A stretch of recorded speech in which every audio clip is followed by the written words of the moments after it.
So in Chinese feng shui, I was thinking about this yesterday when I was thinking about our show. Is for me, that's where the fifth element actually started, and not understanding it, and having it be a different way of looking at nature than I grew up with, than the belief system that I grew up with, right? And so having the fifth element come through feng shui, and it took me a long time to kind of get comfortable with it and to be able to balance it out as a practitioner, right? And so for me, that's the very first time I ever had anything to do with anything called five element. Right. Because you were born and raised in four elements. Four element. I'm like up to here with four element.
Flows that we talk about, or how we balance the room, but we always have to have your life force in before any of those other five elements can be balanced in a room. You have to have that ether, that energy in the space in order to make it what you do. I don't know if ether and prana is the same. I think it is. And I think it is. When I looked online, I so many words came for it. The akasha, quintessence, ether, spirit, soul, spiritual force. And that it comes with empty space between the atoms. Love was another word.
Oh my gosh, the fifth element, ether, void.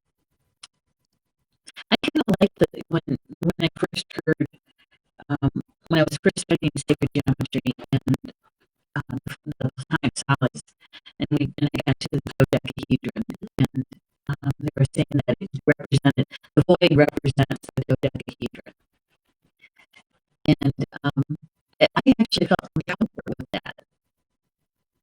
You know that it's all that is, but it's also nothing. The meaning of it, right? The void. There's nothing there. Right. It's void. Right. You can't put any physicalness to it at all. You can't hold it in your hand like earth, or feel it like wind. Yeah. But it can manifest itself. Such as in fireflies. butterflies. It reminds me like of a nebula, you know, kind of sparkly on the inside, and there's movement, and it's not. but it's not as it's not as thick as like fog, you know. It's like what the fireflies were trying to show me, they were trying to show me this space within, the space between the lights, Yeah, yeah. Because you said that it was like they were the inner, very dimensional, very dimensional. Mhm. And when we're talking about the space between the space, right? Um, that leads to the next thing, which for me anyway is, there's nothing that's solid. Nothing is solid. Right. And so when we talk about respecting and honoring and cherishing certain things that are given to us,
such a magnetism to them, that they almost have their own, the force that they have is that they literally pull things in to them. Sexy, almost like gravity. Almost like gravity. And so, yeah.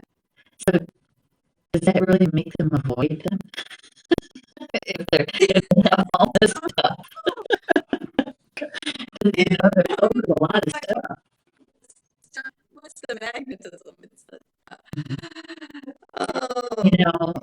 A long time ago, and I can't even tell you when, really. I had this dream so long ago. I remember telling Paul about it. And that was the time he told me that I should, because I used to write all my dreams down, right? He said, you could sell those to, like, somebody who makes movies. That's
wondered if it's like something like the Milky Way, Mhm. the ether, Well, what the correlation there.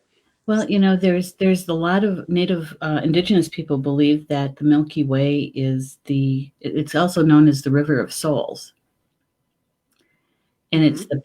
it's the pathway of the soul when we leave the physical body, that we travel the Milky Way to join the ancestors in the stars. And so there's a couple different things. Is that there's a Uh-huh. leap, there's a Yep. leap. Um, there's a distance that you have to go before you actually get to the Milky Way. I think it's just off from Orion's Mm-hmm. belt or something like that. Kind of feels right. Okay. And so there's that leap, and then you're traveling the Milky Way, and then within the Milky Way there's a Sounds right to me. That sounds good. Makes sense. I'm hearing, uh-huh. so perhaps that choice that we make not to come back into a physical life, that we get Uh-huh. that assignment, if you will, that Right. opportunity to be a guide, a teacher, Right. Right. because there's a lot of souls I think who it's haven't had this kind of experience. right. Right. Where are they all hanging out? They're hanging out in the ether.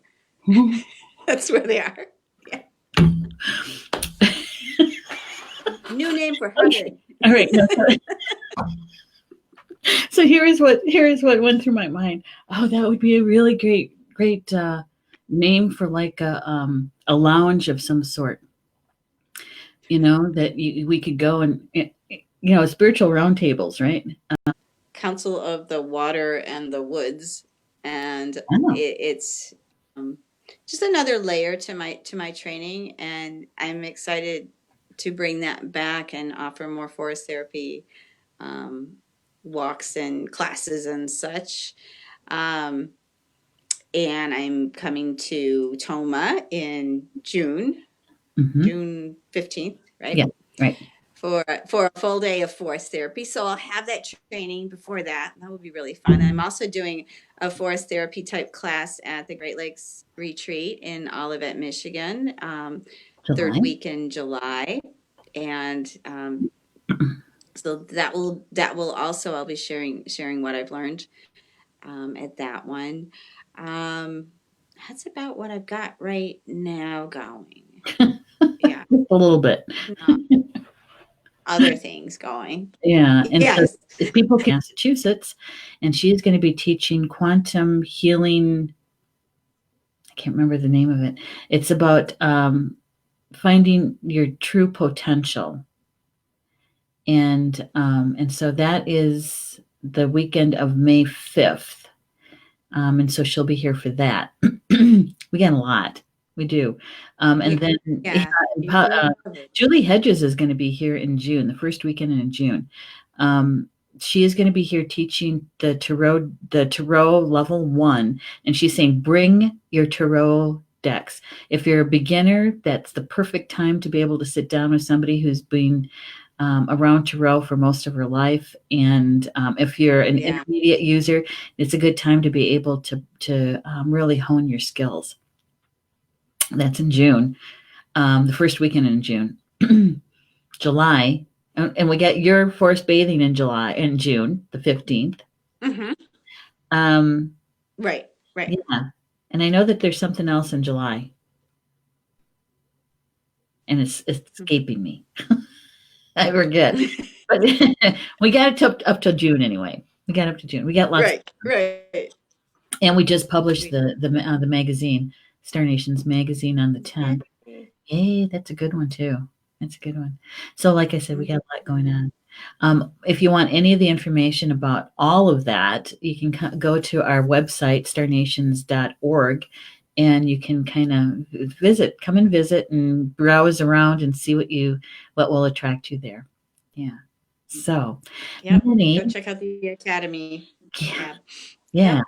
we got lots going on. So, thank you for coming and being my co-host with this fifth element, ether. Thank you. I'm glad it worked on my phone. I'm glad to do it despite Facebook's challenges. Yeah. Yeah, yeah. You know, we're right at the top of There's a the way. hour, but I want to just take a minute or two and just talk about Mercury retrograde and electronic devices and software because, um, you know, with the magazine, it's all the work that I do is on my computer, and the team is spread out all over the United States, and so we have to rely on the internet. So, do you have any tips for people that might be having some challenges with Mercury retrograde that you might want to share as your parting words? Well, I'm always looking at as an opportunity, all the words, regrowth, relook at something, um, reorganize. I've been doing a lot of that, reorganizing things. Mhm, So, there's a lot of energy behind those pieces. If you focus on working with the energy of retrograde rather than against it. So, mhm, take time to do all those rewords, mhm. Yeah, it's a good one. relook at something. Yeah, Yeah, yeah. So, reevaluate. Yeah, reflect. yeah, regenerate, just, take care of yourself. Yeah, Yeah. those are good But ones. Yeah, mine would be there is something that I say, and I've been saying it a lot in the last few days, is I accept all of the gifts that the Mercury retrograde offers to me, and I release mhm, anything and everything mhm. less than that from Mercury retrograde. Great. And really, it is Minnie is right. You know, it's just being in the flow when your computer is glitchy, when your connection to things like Facebook or Be Live TV app, like we just had for our show, is just try to be calm about it and say, okay, let me try it this way, let me try it that way, Right. and then Retry. retry. Yep, and Retry, reboot. Yeah. and just try to be in the flow of it rather than struggling against Mhm. it. So yeah, yeah. Yeah. Yeah. So thank you everybody for being with us, and those that'll be watching this as a recorded video. Thank Mm. you so much, and we'll be back. Thank you, everyone. We'll be back next month with Nature Adventures. Back to our usual day, which is the third Wednesday of every month. We Yeah. kind of is it the third? Yeah, the third Wednesday, right? Yeah, Hmm. yeah. Yeah. Because Yeah. having it today is kind of yeah, Yeah. Yep. there it is. All right, so we'll see you next month for Nature Adventures. Goodbye, everybody. Buddy. Bye bye.